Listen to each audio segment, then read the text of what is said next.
Senhores meus pais, eu queria pedir a vossa permissão para... Cale-se, Maria Pia. Deixa o príncipe falar. Senhores meus pais, eu quero ser bombeiro. Olá, João Pedro Rodrigues, e obrigado pelos minutos que nos consagra aqui no Festival de Cinema de Cannes, porque o seu filme Fogo Fato está aqui na quinzena dos realizadores, uma estreia mundial com uma ovação enorme na noite passada que o emocionou particularmente, não foi? Sim, eu acabei o filme há muito pouco tempo. Para lhe dizer, eu vi a primeira cópia do filme na semana passada, já tinha o festival começado. E, portanto, o filme não tinha sido visto por ninguém. E é sempre essa expectativa de qual a primeira reação, sem a ter mostrado mesmo aos meus amigos. Não, e estava muito expectante. E como o filme é uma comédia, é importante também perceber se as pessoas riem. E as pessoas riram muito durante a projeção. Por isso senti que havia qualquer coisa que chegou e tocou as pessoas. E chegou mesmo antes do fim, como você referia, houve logo intervenções e aplausos durante a projeção do filme. Sim, não é? isso eu também nunca tinha visto, fiquei muito surpreendido. Há uma determinada cena em que as pessoas aplaudiram, fiquei mesmo surpreendido. Porque o seu receio prendia-se com o facto de que você pega em mitos fundadores do imaginário coletivo português, porque falamos muito de música, nomeadamente, falamos muito de história também, e porventura os neófitos não lusófonos possam talvez não apreender toda a subtileza do que ali se diz. Você tinha algum receio relativamente a isso? É o que me está a deixar a entender? Não, isso não. Eu acho que há mesmo pessoas que falaram comigo depois, não perceberam todas as subtilezas que existem nas palavras e no diálogo. Por exemplo, a referência à Maria Pia é difícil de entender. Mas quando nós fizemos a legendagem, tentámos na legendagem adaptar, no fundo, a um contexto inglês, a um contexto francês. Portanto, pensando que as pessoas não teriam esse contexto português histórico e atualizando de alguma maneira as legendas. O certo é que você divertiu muito o Cannes. Eu perguntar-lhe se você se também divertiu bastante a preparar a obra, porque ela é particularmente leve. Não digo que isto seja sinónimo de pouca exigência, mas ela destoa muito das demais obras que você fez no passado, não é? Eu queria fazer uma comédia. Sempre foi uma coisa que me interessou e eu acho que é o género mais difícil de fazer no cinema. Porque a comédia é subtil, não é? Há muita comédia que não... Eu gosto muito de um realizador que é o Lubitsch. O Lubitsch é só sobre subtileza, elipse, o dito, não dito, o que se percebe através do que não é dito, o que o dito diz e que não se percebe.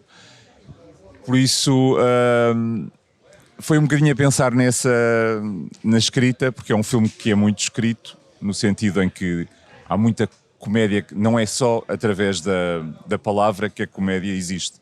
Porque se calhar a comédia que mais me interessa até é o Chaplin ou o Buster Keaton. Mas eu tento sempre fazer filmes que no fundo me questionem. Eu tento sempre questionar-me para não fazer o mesmo filme. Eu tento sempre esquecer o filme anterior para passar para o filme seguinte. E portanto, cada filme para mim eu penso como... faço uma espécie de tábua zero sobre o anterior e quero... E este filme foi libertador e foi realmente muito entusiasmante de fazer e foi muito divertido. Havia um ambiente na equipa. Estávamos a chegar... O filme foi adiado um ano por causa da pandemia. E quando finalmente o fizemos, o filme foi filmado só no final de outubro e novembro passado. Portanto, o filme foi feito muito rapidamente.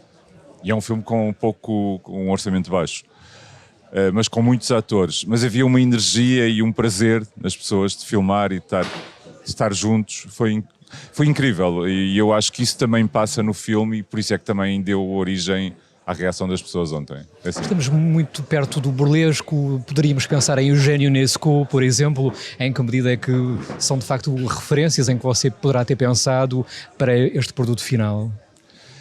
As minhas referências, de alguma forma, vêm mais da pintura e como se desconstrói a pintura. Fala-se muito de pintura no filme. Sim, e isso vou buscar um bocadinho com os calendários dos bombeiros que agora se fazem em vários... Na América, começaram na América. E transpondo isso para um universo da pintura, mas indo tanto buscar a pintura séria como o José Vilhena, que por exemplo, é uma referência que os franceses não percebem. Por exemplo, o José Vilhena que fazia caricatura na Gaiola Aberta e que fazia uma caricatura até mesmo durante o regime, portanto... eu acho que o filme tem muito de sátira,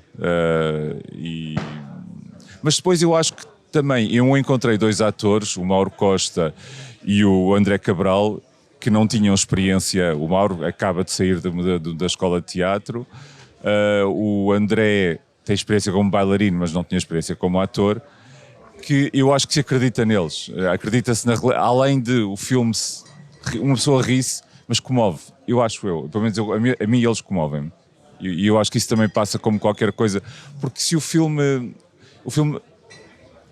fosse desencarnado nesse sentido até emocional, não teria sentido. Pode falar-nos um bocadinho precisamente do ator que encarna Afonso, o jovem. Grande parte do nosso auditório está precisamente em África. Imagino que ele seja de origem africana. O que nos pode dizer acerca dele e dos projetos dele? Ele é bailarino de formação e, portanto, ele tem dançado muito com muitas companhias e muito no estrangeiro também. Está sempre para cá e para lá.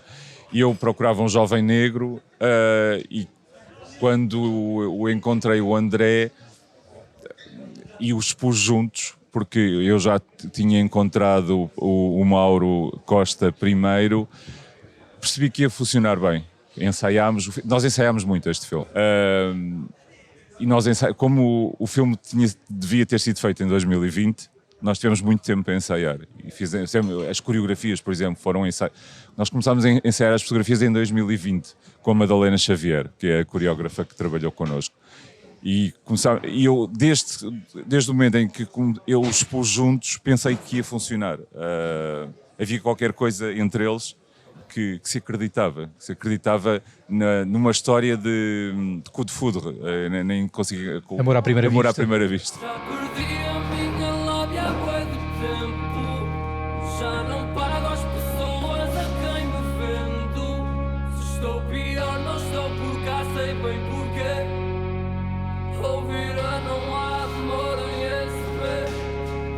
E eu que tive o meu lugar com o meu talento.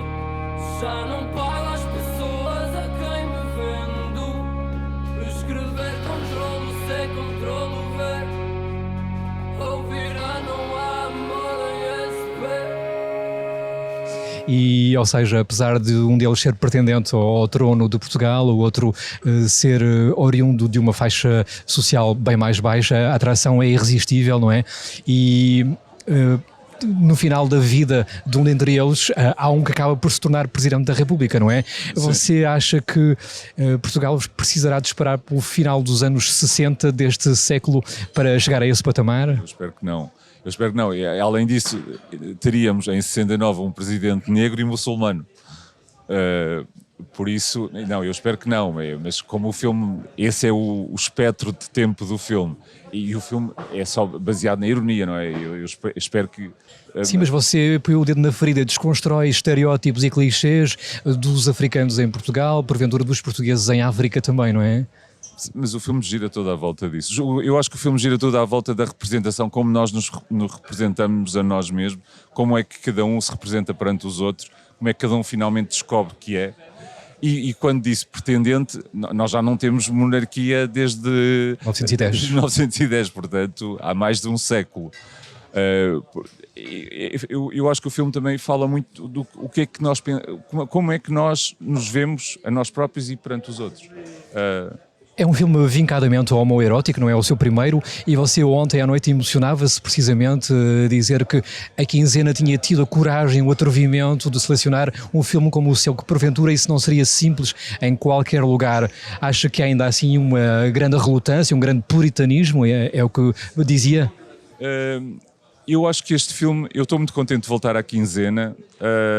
Eu estive cá em 2005 com o Odete, e de voltar à Quinzena com este filme, porque na seleção oficial também queriam o filme. Só que nunca me ofereceram onde eu queria estar, que era na competição principal. Ofereceram-me tudo o resto. E eu pensei, não, eu vou para junto de pessoas que acreditam num cinema que eu acredito. O Paulo Moretti, o Morgan Poquet, que é um dos elementos, um dos selecionadores, e que infelizmente é o último ano deles aqui na quinzena e foram expulsos, não há outra palavra, injustamente expulsos. E por isso, eu também, quando eu falei no princípio, eu quis realmente, guardei umas palavras calorosas para eles, porque eles realmente acreditam num cinema radical, ousado, que foi o espírito. A quinzena dos realizadores, precisamente, criou-se contra a seleção oficial, que passava um cinema de velhos, na altura, não é? Nos anos 60, acho que foi nos anos 50, ao final dos anos 50 aos anos 60, com uma geração de realizadores que queriam outro cinema, que chegasse ali ao palé. E eles mantêm esse espírito. E agora, infelizmente, saem.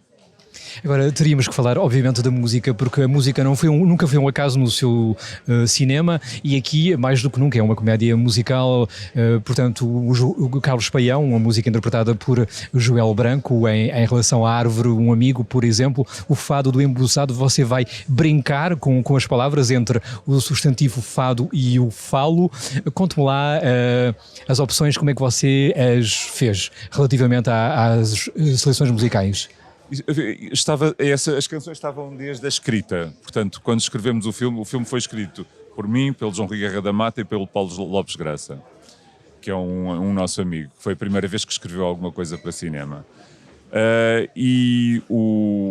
Tanto o Embuçado, eu trabalhei com o Paulo Bragança. Eu, no final do Morrer como Homem, a canção que a Débora Cristal, o Fernando Santos canta, chama-se Imenso, e é uma canção que eu adoro, do Paulo Bragança. E eu pensei, o Paulo Bragança é a única pessoa que poderá cantar este fado no final.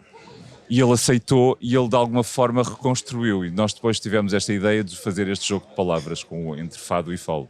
A língua portuguesa presta-se muito a estas pequenas subtilezas. E mesmo a maneira de cantar é completamente dele. E eu queria, e foi um privilégio e uma emoção enorme trabalhar com ele. Com o Joel Branco foi um bocadinho a mesma coisa. Eu não sou bem da geração que cresceu com Uma Árvore, um Amigo, que foi uma canção feita para o Dia da Árvore, cantada pelo Joel Branco, mas foi uma grande emoção chamá-lo para o rei que está a terminar a vida, e é o próprio Joel Branco que faz de Alfredo no final da vida e que canta a sua própria canção. Ana Bustorff é consagrada no teatro e no cinema em Portugal. Ela deu-se bem com a nova geração de atores aqui para o filme? Ana Bustorff é maravilhosa. Ana Bustorff é extraordinária, é uma pessoa divertidíssima. Foi muito fácil trabalhar com ela. Ela entrou perfeitamente na loucura, um bocadinho que é este filme. Muito obrigado, João Pedro, eu é que agradeço, pelo privilégio de estar consigo aqui em Cannes, na quinzena dos realizadores para o filme Fogo Fato. Obrigado.